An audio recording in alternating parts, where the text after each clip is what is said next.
วัสดีค่ะ สวัสดีค่ะ ครับคุณนะคะ Alhamdulillah. Perkenalkan diri Anda. Cancut Sofiนะคะ Cancut Sofi. Where are you from? I'm from Bangkok. Bangkok, Thailand. Oh, Bangkok. Thailand, Thailand. Yeah. Tet mak. Abang mau massage. Aku apa? Aku bulu apa? Saya mau massage.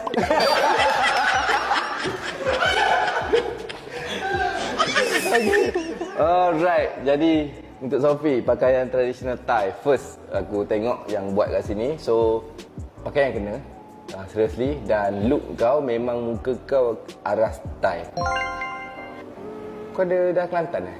Ada Kelantan ke Thai lah. Yes. Sebab dia memang ada look Siam, look Thai. So kena bila kau pakai ni.